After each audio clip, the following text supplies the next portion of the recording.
Você conhece a Bíblia, mas será que conhece a história completa? Quantas vezes você ouviu apenas trechos, versículos soltos, partes desconectadas, e ficou com aquela sensação de que algo ainda falta?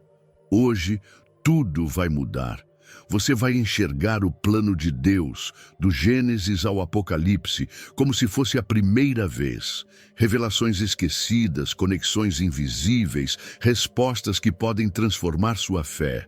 Poucas pessoas já viram essa história contada assim, e se você está aqui, não é por acaso. Antes que houvesse forma, cor ou tempo, havia apenas a voz, uma voz que não se ouvia, mas criava. Quando Deus disse, haja luz, a escuridão se partiu como vidro, revelando o início do universo. Não foi uma explosão aleatória, mas um chamado sagrado. A luz respondeu com obediência, e o universo nasceu em reverência. A terra, ainda informe, flutuava no silêncio das águas. Deus a moldou como um oleiro diante do barro, soprando vida na matéria inerte. Do pó formou Adão, não como um animal, mas como imagem viva do Criador. Em seguida, Eva, tirada do lado, não da cabeça nem dos pés. Um símbolo profundo, parceria, unidade, aliança sagrada. Adão e Eva não nasceram por acaso, nasceram por intenção. O Éden era mais que um jardim, era um altar vivo, um espaço onde céu e terra se tocavam. Entre rios, árvores e criaturas, Deus passeava com eles ao entardecer. Era um lar sem medo, sem dor, sem morte. Um lugar onde a fé era natural como o ar. Mas mesmo no paraíso havia um limite. No centro, o fruto proibido guardava o mistério da escolha. A serpente, antiga e sutil, semeou a dúvida com uma pergunta envenenada. Eva mordeu, Adão seguiu, e a luz dentro deles apagou-se. A criação sentiu o impacto. As folhas tentaram esconder o que o coração não podia mais sustentar. A expulsão do Éden não foi só geográfica, foi uma ferida na alma da humanidade. O som do portão se fechando ecoa até hoje. A aliança original foi rompida, mas não destruída. Deus vestiu seus filhos com peles, não com desprezo, mas com promessa. A misericórdia já começava a costurar uma nova história. Talvez você também tenha sentido essa separação, como se houvesse um jardim do qual foi arrancado. Mas há um sussurro antigo que ainda chama, porque mesmo depois da queda, a luz continua buscando corações dispostos. E é nessa mesma terra marcada pelo pecado que começará a surgir um outro tipo de confronto. Você já se sentiu perdido, desconectado de quem realmente é, e sem saber qual o plano de Deus para a sua vida? A verdade é que você não está aqui por acaso. Deus tem um propósito para você, e eu quero te ajudar a descobri-lo. Por isso, criei 3 e-books que vão transformar sua jornada com Deus. Clique no link no comentário fixado e comece sua transformação agora. No centro do Éden, havia uma árvore que ninguém podia tocar, a do conhecimento do bem e do mal. Não era uma armadilha, mas um pacto de confiança. A serpente, astuta e antiga, não veio com violência. Veio com palavras.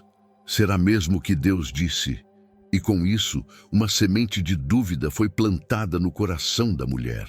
Eva olhou o fruto proibido e viu que era bom aos olhos, desejável para alcançar sabedoria.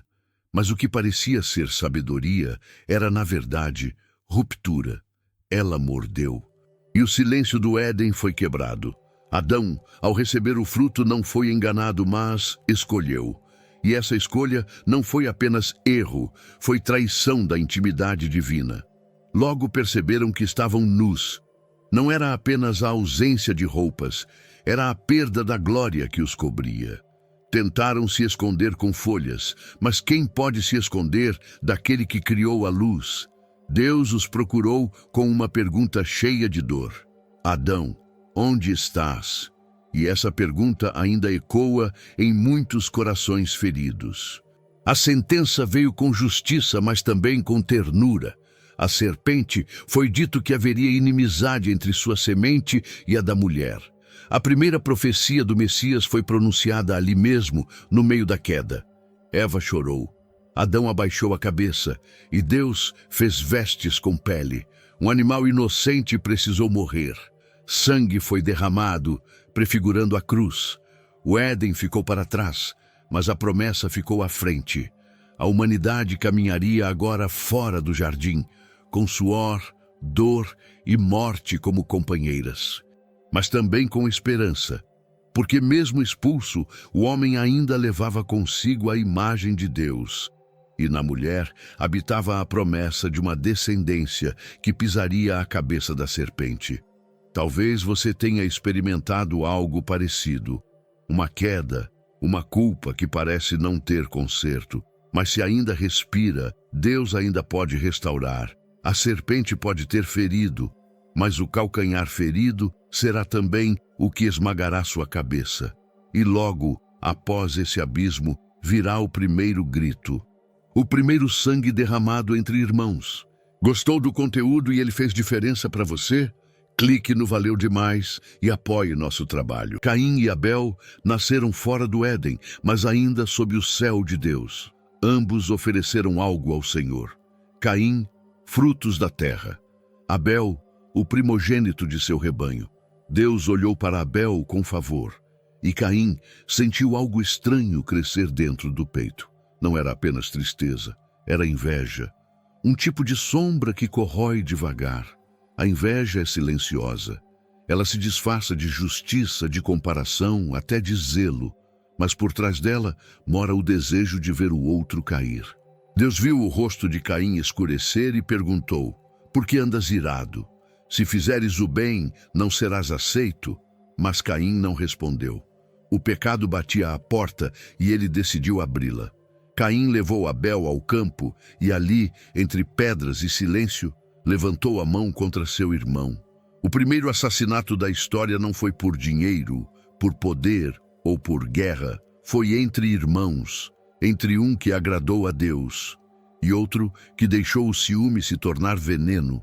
O sangue caiu na terra e a terra gemeu. Deus perguntou: onde está teu irmão? E Caim respondeu com frieza: acaso sou eu o guardador do meu irmão? A resposta do céu foi dolorosa. A voz do sangue de teu irmão clama a mim desde a terra. O pecado de Caim não ficou escondido. Ele foi condenado a ser fugitivo, errante, carregando a marca da sua escolha. Mas mesmo ali, Deus colocou um sinal em Caim para que ninguém o matasse, porque até na punição havia misericórdia. A história não termina no sangue. Começa ali uma linha de contraste entre os que buscam Deus e os que seguem seus próprios caminhos. Uma tensão que atravessaria gerações. Talvez você também já tenha sentido a dor de ver alguém preferido, ou o peso de ter ferido alguém sem volta. Mas a história do homem não parou naquele campo. Ainda viria um dilúvio, uma arca e um novo começo. Os homens se multiplicaram e com eles o pecado também. A terra, outrora jardim, tornou-se um campo de violência e corrupção. Deus olhou, e o que viu foi tristeza. Seu coração se entristeceu por haver criado o homem, mas entre tantos havia um que andava com Deus, Noé. E com ele, Deus decidiu recomeçar. Noé não era perfeito, mas era obediente. E em tempos de rebelião, a obediência é profética. Deus lhe deu instruções detalhadas para construir uma arca, um barco imenso em terra seca. As pessoas zombavam, chamavam-no de louco. Mas Noé continuava martelando, cortando madeira, seguindo o céu em meio às risadas da terra. Vieram os animais, aos pares, guiados pelo invisível. Entraram na arca como obedecendo a um chamado ancestral. Noé e sua família também entraram. E então, Deus fechou a porta. Começou a chover. Primeiro, como orvalho pesado. Depois, como pranto divino. Por 40 dias e 40 noites, o céu derramou juízo sobre a terra. As águas subiram, levando casas, torres, gritos e arrependimentos tardios. O mundo antigo foi coberto, sepultado pela justiça de Deus. A arca, porém, flutuava, como um ventre no meio do caos. Ali dentro não havia luxo, mas havia promessa. Cada batida da chuva era um tambor sagrado. Deus está recomeçando algo. Quando finalmente as águas começaram a baixar, Noé soltou um corvo, depois uma pomba. E quando ela trouxe um ramo de oliveira, o mundo sorriu outra vez. A terra havia sido renovada. Noé saiu, construiu um altar e adorou. E Deus fez aliança, nunca mais destruiria a terra com água. O arco-íris selou essa promessa. Você já se sentiu como dentro de uma arca, em meio a um dilúvio que ninguém entende? Talvez o céu esteja fechando ciclos para abrir outros maiores. E nessa nova etapa da humanidade, os homens tentariam novamente tocar o céu com suas próprias mãos. Depois do dilúvio, os homens se multiplicaram e decidiram permanecer juntos. Façamos uma torre cujo topo toque o céu, disseram. Não buscavam Deus, buscavam glória. Queriam um nome, uma marca que eternizasse sua força, mas esqueceram-se de quem havia renovado a terra e construíram com orgulho o que deveria ter sido feito com reverência. A cidade de Babel começou a crescer. Tijolo sobre tijolo, a torre subia como se fosse um desafio ao trono divino. Eles pensavam estar edificando progresso, mas estavam erguendo distância. A unidade que tinham não era santa, era arrogante. E Deus, ao ver isso, desceu. Não com ira explosiva, mas com uma decisão cirúrgica. Confundamos sua linguagem, disse o Senhor. E de repente, um não entendia mais o outro. Línguas diferentes, confusão generalizada. O que antes era harmonia se tornou ruído. E a obra parou. A torre ficou inacabada, como um monumento à vaidade humana. Aquilo que seria um caminho para o céu tornou-se ruína. Babel se tornou símbolo da soberba. E desde então, toda tentativa de alcançar o divino sem rendição tem falhado. Muitos ainda constroem suas torres, de sucesso, de controle, de autoimagem, mas Deus não habita estruturas feitas por mãos rebeldes. Ele se revela no quebrantado, no que reconhece sua necessidade. A dispersão não foi castigo apenas, foi preservação, porque Deus prefere interromper nossa obra a nos perder em nossa própria altivez. Cada idioma novo era também um convite a procurar novamente o sentido. E entre os povos dispersos, um homem seria chamado, um homem que ouviria a voz e não o próprio nome. Você já tentou construir algo sem Deus? Já tentou subir alto só para cair em silêncio? Talvez ele tenha confundido teus planos para preservar teu destino, porque logo a voz sagrada chamaria um homem, e com ele começaria uma promessa eterna. Abrão não esperava ouvir uma voz no meio da rotina. Ele vivia em Ur dos Caldeus, terra de deuses estranhos e promessas vazias. Mas um dia Deus falou: sai da tua terra, da tua parentela, e vai para o lugar que te mostrarei. Era um chamado que rasgava o conhecido, um convite sem mapa, apenas fé. Deus não prometeu conforto, mas descendência. Não prometeu casas prontas, mas uma terra futura. E Abraão, já velho, creu. Saiu sem saber para onde ia, apenas ouvindo a voz. Cada passo seu era um altar invisível, construído sobre a confiança. Ele seguiu, como quem obedece um suspiro divino. A promessa era ousada. Sua descendência seria como as estrelas, e mesmo sem filhos ele creu. Abraão construiu tendas, não torres. O céu era seu teto, a fé, sua bússola. Em cada passo no deserto, ele estava pavimentando a estrada da redenção. Porque Deus não busca perfeitos, busca obedientes.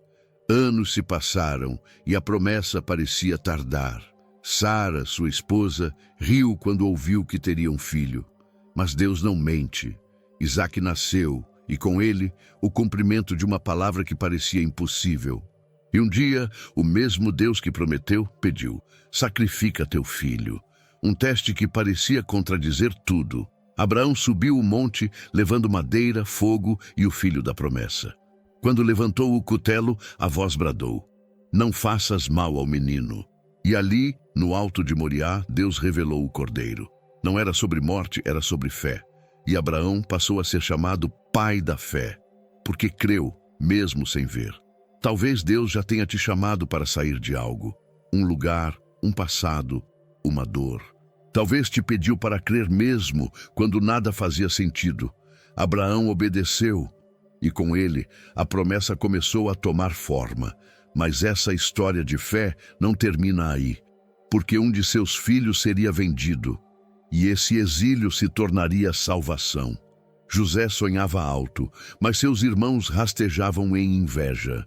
Ele era o filho preferido, o que usava túnica colorida, o que via imagens do céu em noites comuns. Sonhou com feixes se curvando, estrelas se inclinando. Mas os sonhos, quando contados em voz alta, despertam tempestades. E ele foi jogado num poço. Vendido como escravo, levado ao Egito, José parecia um fruto esquecido. Mas Deus estava com ele. Na casa de Potifar, prosperou. Na prisão, interpretou sonhos. Tudo o que tocava tinha o toque do céu. Ele foi traído, acusado injustamente, esquecido pelos homens. Mas o céu nunca o deixou só. Um dia, o faraó sonhou com vacas e espigas. Ninguém entendia, exceto José. Deus lhe deu a interpretação. 7 anos de fartura, depois 7 de fome. O faraó o elevou, de prisioneiro a governador. Em um só dia, José saiu do fundo para o trono, porque onde há propósito, o sofrimento é apenas um degrau. Quando a fome chegou a Canaã, os irmãos de José vieram buscar comida. Não o reconheceram, mas ele os reconheceu. Ali, no meio das lágrimas escondidas, ele viu o plano de Deus. Vós intentastes o mal contra mim, mas Deus o tornou em bem e perdoou. Porque quem vê com os olhos da promessa não guarda rancor. José reencontrou seu pai, acolheu sua família e preparou um lugar para todos. O Egito, terra de cativeiro, se tornou lugar de preservação. Deus usou o exílio para salvar a promessa. Porque mesmo longe da terra prometida, ele não se afasta dos que confiam. José não era apenas um sonhador, era um elo na cadeia da redenção. Talvez você esteja em um Egito agora, longe, esquecido, ferido, mas Deus ainda escreve a história. E quando o tempo certo chegar, Ele te colocará onde os sonhos fazem sentido, porque do Egito Deus levantará um libertador, e esse será chamado por Ele no meio do fogo e das águas. O povo cresceu no Egito e se tornou ameaça. Então Faraó ordenou: matem os meninos hebreus. Mas um deles foi escondido num cesto, colocado no Nilo, entregue à correnteza e à providência. A filha de Faraó o encontrou e o criou como príncipe. Seu nome era Moisés. E nele, Deus plantou a libertação. Moisés cresceu entre os palácios, mas seu coração pertencia ao povo oprimido. Um dia, ao ver um hebreu sendo espancado, matou um egípcio. Fugiu para o deserto. E lá, longe de tudo, viu uma sarça que ardia sem se consumir. Deus falou do fogo: vai libertar meu povo. E Moisés, entre medo e reverência, respondeu: eis-me aqui. O Egito presenciou sinais que nenhum império poderia explicar: sangue nas águas, rãs, pragas, trevas. Cada juízo era uma confrontação dos falsos deuses. Faraó endureceu o coração, mas Deus não desistia do povo. Até que veio a última praga, a morte dos primogênitos, e então a noite do Cordeiro. A Páscoa nasceu com sangue nos umbrais. Os hebreus comeram às pressas, com sandálias nos pés e cajado na mão. Saíram do Egito guiados pela nuvem e pelo fogo. O mar se abriu como cortina e eles passaram a seco. O mesmo mar que salvou os filhos afogou os inimigos. Era o começo do êxodo, uma jornada de libertação. O deserto era rude, mas necessário. Ali, o povo conheceu o Deus que provê maná, faz brotar água da rocha e guia até na escuridão. Moisés subia o monte, falava com Deus como quem conversa com um amigo. E ali, no Sinai, algo eterno seria entregue, porque uma nação liberta precisa de direção. Talvez você esteja em seu próprio deserto, entre a promessa e o cumprimento. Mas Deus ainda guia com nuvem e fogo, ainda fala do meio da sarça. E quando o povo acampa, o céu desce com palavras que moldam o coração.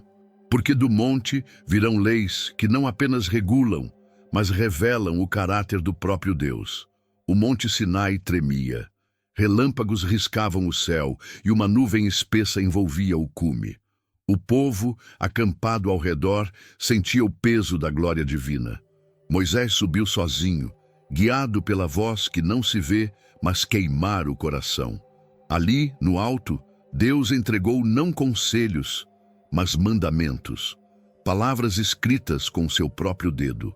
Os 10 mandamentos não eram fardos, mas fundamentos. Não terás outros deuses, não matarás, honra teu pai e tua mãe. Eram instruções para uma vida sagrada, um pacto entre o céu e o deserto. Deus não queria apenas um povo liberto, mas um povo santo, separado, mas próximo, obediente, mas livre. Moisés desceu com as tábuas nas mãos, mas o povo já havia se corrompido. Um bezerro de ouro, idolatria, dança e gritos. Como se tivessem esquecido o mar que se abriu. Moisés quebrou as tábuas, símbolo de um coração partido. Intercedeu com lágrimas. Perdoa, Senhor, ou risca também o meu nome. Deus respondeu com graça. Mandou Moisés esculpir novas tábuas. E nesse novo encontro reafirmou a aliança. Os mandamentos foram guardados na arca, símbolo da presença divina. A lei, longe de ser apenas proibição, era proteção, um mapa para caminhar em meio ao caos do mundo. Até hoje, essas palavras ecoam, não como letras mortas, mas como espelho da alma. Jesus as resumiu em 2, amar a Deus e ao próximo. Mas o Espírito Santo as escreve agora em corações, não em pedra, porque a verdadeira obediência nasce da transformação interior, não da imposição externa. Você já sentiu Deus falando algo claro, mas o ruído da vida abafou? Talvez Ele queira reescrever algo no teu coração, assim como fez com Moisés, porque logo o povo deixaria o deserto e pisaria na terra onde os muros não cairiam com armas, mas com fé. A terra prometida estava diante deles, mas não seria dada de bandeja. Josué, sucessor de Moisés, recebeu a missão com um chamado firme: esforça-te e tem bom ânimo. Deus não os deixaria sozinhos. A terra de Canaã estava cheia de gigantes, mas o povo trazia promessas. E onde há promessa, há direção celestial. Jericó era a primeira muralha, inexpugnável aos olhos humanos. Mas Deus ordenou algo inusitado: marchar em silêncio por 6 dias. No 7º, dar 7 voltas e tocar as trombetas. O povo obedeceu. Não usaram espadas, usaram fé. E os muros caíram como folhas diante do vento, porque quando Deus comanda, a física se curva. Cada cidade conquistada era uma porção do que Deus havia prometido a Abraão. Mas a conquista não era apenas geográfica, era espiritual. Cada passo era purificação, separação dos ídolos pagãos. Canaã não era só território, era herança. Um lugar onde o povo poderia finalmente descansar, se permanecesse fiel. Mesmo assim, houve falhas. Em Ai, foram derrotados por esconderem pecado. Josué chorou, buscou direção, e Deus revelou o erro. Isso ensinou ao povo que a presença divina exige santidade. Não basta ter a promessa, é preciso viver com pureza. E cada batalha vencia mais do que inimigos, moldava corações. Josué, ao final da jornada, reuniu o povo e fez um apelo: escolhei hoje a quem servireis. Mas eu e a minha casa serviremos ao Senhor. Era mais que um discurso, era um pacto, porque a conquista física é temporária, mas a fidelidade espiritual ecoa pela eternidade. Talvez hoje você esteja diante de muros que parecem intransponíveis, mas Deus ainda derruba fortalezas com obediência e fé, porque a jornada não termina com a terra conquistada. Ela apenas muda de fase, e o povo, agora estabelecido, precisaria de líderes, mas não reis ainda. Depois da conquista, Israel entrou num ciclo perigoso. Se afastava de Deus, sofria, clamava e era libertado. Deus levantava juízes, líderes carismáticos como Débora, Gideão, Sansão. Cada um à sua maneira mostrava que Deus não precisava de espadas afiadas, mas de corações dispostos. Mas o povo esquecia rápido. Sansão, por exemplo, tinha força sobre-humana, mas um coração frágil diante das paixões. Foi traído, capturado, humilhado, e no fim, cego, clamou: Senhor, lembra-te de mim. Deus o ouviu, e até sua morte se tornou vitória, porque até os que caem, se arrependem, podem ser usados com poder. Mas Israel queria ser como as outras nações. Dá-nos um rei, clamaram. Deus permitiu. Saul foi o primeiro, belo, forte, mas instável. Começou bem, terminou rejeitado. Então veio Davi, o pastor que derrotou Golias, pequeno aos olhos dos homens, mas com um coração segundo o de Deus. Davi unificou o reino, conquistou Jerusalém e a fez capital. Cometeu erros graves, mas se quebrantava com sinceridade. Seus salmos ainda hoje curam almas. Era guerreiro e adorador, rei e servo. Mostrou que Deus não busca perfeição, mas verdade no íntimo. A linhagem messiânica passaria por ele. Depois de Davi veio Salomão, sábio, construtor do templo, autor de provérbios, mas também dividido. Seu coração se desviou por amor a mulheres estrangeiras e seus ídolos, e assim, após sua morte, o reino se dividiu. Norte e sul, Israel e Judá. A unidade se perdeu, e o ciclo de queda recomeçou. Talvez você já tenha vivido essa oscilação, dias de adoração, dias de afastamento, mas Deus continua levantando juízes e reis no coração dos que o buscam. E mesmo quando o reino se divide, ele não desiste da promessa, porque mesmo no exílio ainda brilha uma luz de esperança. Salomão herdou um reino em paz e recebeu uma missão grandiosa: construir a casa de Deus. Um templo que não seria apenas pedra e ouro, mas símbolo da presença divina entre os homens. Usou os melhores materiais, trouxe artesãos de longe e levou anos para concluir. Quando ficou pronto, a glória de Deus o encheu. O povo viu fogo descer do céu, a nuvem encher o santuário. Era mais que arquitetura, era manifestação. Salomão orou de joelhos, mãos erguidas, e consagrou aquele lugar como morada do Altíssimo. E Deus respondeu: se o meu povo se humilhar, eu ouvirei dos céus. O templo era o ponto de encontro entre o céu e a terra. Mas com o tempo o coração de Salomão foi se tornando dividido. Casou-se com mulheres de outras nações, trouxe seus deuses e ergueu altares para eles. O templo estava de pé, mas o trono do coração já tinha novos inquilinos. A sabedoria se apagava diante da sedução do mundo, e a aliança foi rompida. Deus havia advertido: se o povo se desviasse, o templo seria destruído, e assim começou a rachadura invisível que mais tarde traria consequências. Após a morte de Salomão, o reino se dividiu: Israel ao norte, Judá ao sul. Profetas se levantaram, mas poucos ouviam, e a idolatria se espalhou como veneno. O templo, tão glorioso, foi contaminado por rituais pagãos. O povo achava que a estrutura bastava, mesmo com o coração distante, mas Deus nunca habitou em prédios, e sim em obediência. A glória que desceu um dia também pode partir. E com a divisão do reino, iniciou-se uma espiral que levaria ao exílio. Talvez você tenha edificado coisas belas, mas percebe que o coração foi se perdendo pelo caminho. Ainda há tempo de restaurar, porque mesmo quando o templo é profanado, Deus começa a preparar o retorno, mas antes disso, viria uma queda dolorosa.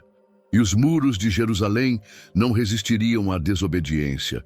Os profetas alertaram, choraram, suplicaram. Jeremias, com olhos em lágrimas, anunciou a queda de Jerusalém, mas o povo não quis ouvir. Confiavam nas muralhas, no templo, e ignoraram a voz de Deus. Então veio Babilônia com fogo, espada e correntes. A cidade santa foi queimada, o templo saqueado, o povo levado ao exílio. No cativeiro, o salmo dizia: às margens dos rios da Babilônia, nos assentamos e choramos. O povo que cantava louvores agora pendurava suas harpas. Era o silêncio do juízo. Mas até ali, Deus não os abandonou. Levantou profetas como Ezequiel e Daniel.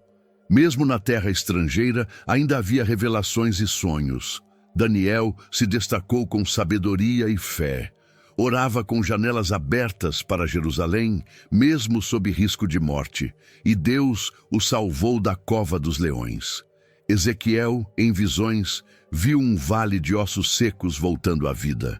Era a esperança brotando no deserto da dor, porque Deus castiga, mas também restaura. 70 anos depois, a promessa começou a se cumprir.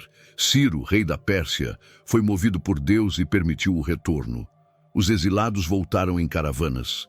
Com lágrimas, reconstruíram o altar. Depois, os muros com Neemias. E, por fim, o templo com Esdras e Zorobabel. Era o reinício de uma aliança. Mas nem tudo era como antes. A glória do templo reconstruído não se comparava à anterior. Havia saudade, mas também esperança. Porque os profetas anunciaram algo maior. Um novo templo, não feito por mãos humanas. Alguém viria, não apenas para habitar entre nós, mas para ser ele mesmo o tabernáculo vivo. Talvez você esteja vivendo um tempo de ruínas, mas Deus ainda levanta ciros, ainda restaura os exilados, ainda reergue muros com mãos calejadas pela fé. E no meio dos escombros surgiria uma estrela, uma criança nasceria, não no palácio, mas numa estrebaria. E a palavra se faria carne. O silêncio profético durava séculos.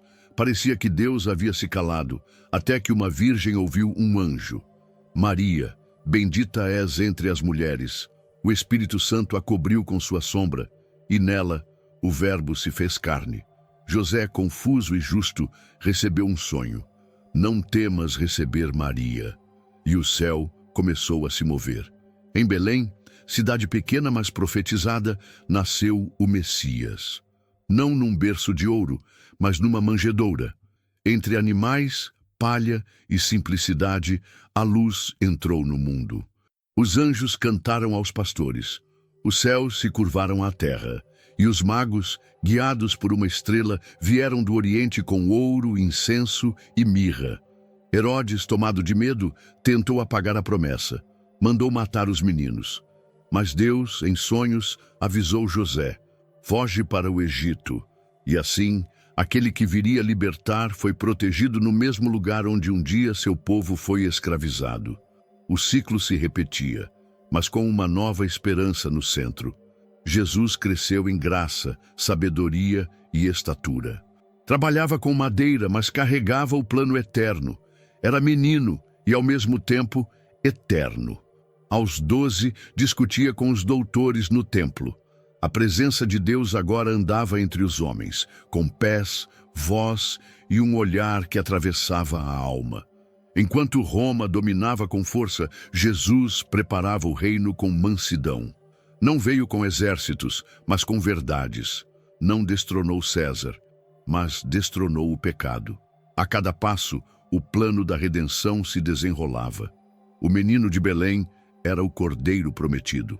E logo, a voz que o céu reconheceu seria ouvida junto ao Jordão. Talvez você tenha esperado uma resposta que parece tardar, mas Deus também esperou o tempo certo para enviar seu filho. Porque quando tudo parecia escuro, brilhou uma luz no meio da noite. E esse Jesus, nascido entre homens, logo começaria a curar, ensinar e revelar o reino de Deus. Jesus caminhava entre as multidões como quem carrega uma outra realidade. Suas palavras tinham peso de eternidade e ternura de um pai. Tocava leprosos, restaurava olhos cegos, fazia paralíticos levantarem suas camas e dançarem de alegria. Cada milagre era mais que cura, era sinal do reino de Deus em ação. Ele transformou água em vinho em uma festa de casamento. Multiplicou pães e peixes para saciar milhares. Acalmou tempestades com uma só palavra. Libertou endemoniados com uma ordem. Para muitos, era apenas um profeta. Mas os céus sabiam.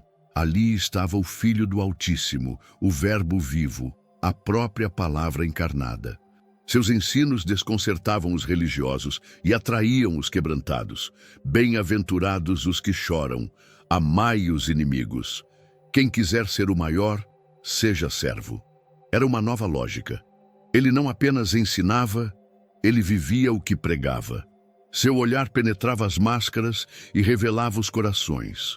Nicodemos, um mestre de Israel, ouviu à noite sobre nascer de novo. A mulher samaritana, marginalizada, descobriu no poço a fonte da água viva. Zaqueu, corrupto, desceu da árvore e subiu em graça. E os discípulos, pescadores comuns, tornaram-se colunas da fé, porque Jesus via o invisível em cada alma. Ele tocava os intocáveis, comia com os rejeitados e restaurava com palavras e gestos. Não fazia acepção. Sua presença incomodava os acomodados e atraía os que ansiavam por redenção. Cada parábola era uma semente de eternidade, cada gesto um espelho do Pai. Ele era Deus andando entre nós. Talvez você tenha buscado respostas e só encontrou silêncio. Mas Jesus ainda fala, ainda toca, ainda transforma. E a estrada que começou com milagres levaria até uma cruz, porque antes da ressurreição viria o Gólgota. A semana começou com ramos e hosanas, mas terminou com cruzes e silêncio. Jesus entrou em Jerusalém montado num jumentinho, símbolo de humildade, não de guerra. Sabia o que o esperava. Cada passo era uma entrega. O Filho do Homem caminhava para o lugar onde a justiça e o amor se encontrariam. Na última ceia, partiu o pão e disse: "Isto é o meu corpo." Ofereceu o cálice. "Este é o sangue da nova aliança." Judas, já decidido, saiu na noite escura. No Getsêmani, Jesus suou sangue. Orava com dor, mas com rendição. "Pai, seja feita a tua vontade." E então os soldados vieram, e ele não fugiu. Foi julgado injustamente, humilhado, coroado com espinhos. Cada chicotada rasgava não só sua pele, mas a distância entre o homem e Deus. Pilatos lavou as mãos, mas a cruz já estava decidida. Carregou a madeira até o Gólgota, tropeçando entre zombarias. Ali foi pregado entre dois ladrões. Do alto da cruz, perdoou os que o crucificavam. Entregou sua mãe ao cuidado de João. E antes de morrer declarou: "Está consumado." O véu do templo se rasgou, a terra tremeu, tumbas se abriram, o céu escureceu. Era como se toda a criação sentisse o peso do cordeiro sendo imolado. Foi sepultado. Silêncio no sábado, mas ao terceiro dia o impossível aconteceu. A pedra foi removida, o túmulo vazio. Anjos anunciaram: "Por que buscais entre os mortos aquele que vive?" Jesus ressuscitou, venceu a morte, apareceu aos discípulos, caminhou com eles, comeu com eles e restaurou seus corações. Talvez você carregue cruzes invisíveis, dores que ninguém vê, mas o mesmo que ressuscitou ainda entra em túmulos emocionais e espirituais. Ainda transforma choro em dança, porque após a ressurreição viria uma promessa que desceria como fogo, e o céu tocaria a terra de forma definitiva. Eles estavam reunidos no cenáculo, com portas fechadas e corações em vigília. Jesus havia prometido: "Recebereis poder." E de repente, como vento impetuoso, o Espírito Santo desceu. Línguas como de fogo pousaram sobre cada um. A promessa do Pai agora habitava dentro dos homens. O céu invadiu a alma. Pedro, antes medroso, se levantou como leão. Pregou com ousadia. 3.000 se converteram num só dia. A igreja nascia, não como instituição, mas como corpo vivo. Comunhão, partir do pão, orações, sinais e maravilhas. Era um movimento, um novo êxodo agora espiritual, saindo da escravidão do pecado. Os apóstolos curavam doentes, expulsavam demônios, enfrentavam prisões com cânticos. A sombra de Pedro curava. Paulo, antes perseguidor, se tornou apóstolo dos gentios. Cada conversão era um terremoto espiritual. E mesmo com ameaças, açoites e prisões, eles não recuavam, porque estavam cheios do Espírito. O templo já não era um prédio, era o corpo. Cada crente, uma tocha viva, e mesmo quando mortos, eram sementes. Estevão, o primeiro mártir, viu os céus abertos. Vejo o Filho do Homem em pé, disse antes de ser apedrejado. O sangue dos santos se tornava adubo da igreja, e a mensagem crescia. Havia milagres, sim, mas também dor, rejeição, privações. Ainda assim, a alegria era completa, porque sabiam em quem criam. Viviam para um reino que não se podia ver, mas que já se manifestava. O Espírito Santo era mais que poder, era companhia constante, consolador, guia, fogo inextinguível. Talvez você tenha sentido o coração frio, mas o mesmo Espírito ainda sopra, ainda renova, ainda unge, e a chama que começou naquele cenáculo atravessaria séculos, porque logo o império tentaria apagar essa luz. Mas o que nasce do céu, nenhum inferno pode deter. Roma não sabia o que fazia. Pensava estar esmagando uma seita, mas estava acendendo um fogo que ninguém mais poderia apagar. Os cristãos eram lançados às feras, queimados vivos, ridicularizados, mas morriam cantando, e cada mártir se tornava uma proclamação viva: Jesus está vivo. Pedro, o pescador transformado em pastor, foi crucificado de cabeça para baixo. Paulo, o perseguidor convertido, escreveu cartas na prisão que ainda hoje libertam almas. A fé se espalhava de casa em casa, de praça em praça. Os imperadores tentavam calar, mas a palavra já tinha raízes eternas. O evangelho chegou a Samaria, Etiópia, Grécia, Roma. Em navios, estradas e prisões, a mensagem corria mais veloz que as espadas. Crentes comuns tornavam-se missionários. Mulheres, crianças, soldados, todos eram tocados pela verdade. A cruz se espalhava, não como símbolo de derrota, mas de vitória. A perseguição não apagou o movimento. Refinou, purificou, revelou os que criam de verdade. E quanto mais apertavam, mais crescia. Porque não era um projeto humano, era o reino de Deus invadindo a terra. E mesmo nas catacumbas, nos porões, nos desertos, a igreja seguia firme, milagres continuavam. Mas o maior deles era a transformação de vidas. O apóstolo João, já idoso, ainda escrevia, ainda sonhava, ainda anunciava. E foi exatamente em meio à solidão, numa ilha deserta, que receberia a visão final. Um livro selado, um cordeiro digno, uma trombeta prestes a soar. Talvez hoje a perseguição não seja com espadas, mas com desprezo, zombaria, isolamento. Mas o Espírito continua dando ousadia. E a mesma voz que sustentou os mártires está chamando a igreja a olhar para o fim, porque a última página ainda não foi virada. E o Apocalipse se aproxima. João estava exilado na ilha de Patmos, velho, sozinho, com o corpo marcado pelas feridas, mas com os olhos voltados para o alto. Num domingo, ouviu atrás de si uma voz como trombeta.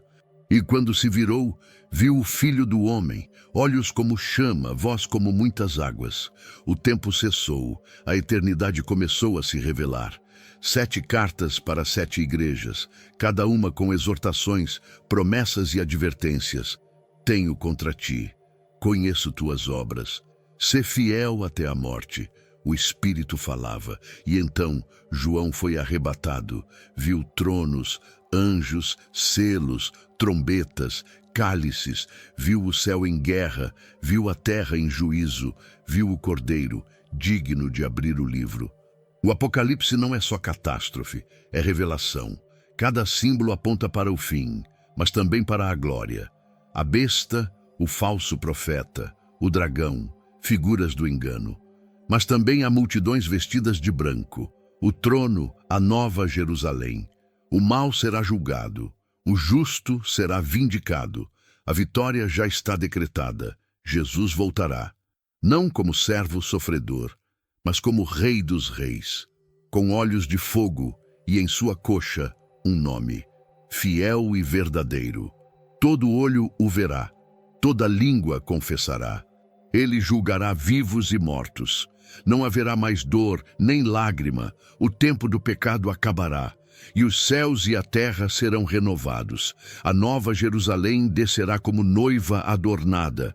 Ruas de ouro, árvore da vida, rio cristalino. E Deus habitará com os homens. Não haverá mais templo, porque o próprio Deus será o templo. A eternidade começará sem relógios, sem fim, sem despedidas. A luz será constante. O Cordeiro será tudo em todos.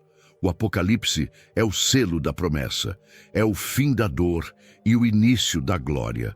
A justiça triunfa, a criação é restaurada e os remidos habitam com Deus para sempre. Nada será mais como antes.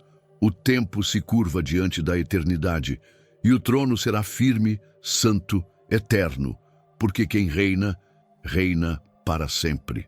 A Bíblia não é apenas um livro antigo. É a história viva de um Deus que ainda fala, guia e transforma. Cada capítulo que você ouviu hoje pode ser um espelho da sua própria jornada. Agora, a decisão está nas suas mãos. Vai deixar essa história apenas como informação ou vai permitir que ela transforme sua vida? Volte ao início, medite, compartilhe e continue buscando. Inscreva-se no canal, ative as notificações e receba cada nova revelação. Porque quem caminha com a palavra nunca caminha sozinho. Você já conheceu o começo e o fim da história. Mas o que acontece nos segundos finais da vida? Há quem veja luzes, vozes, até portais.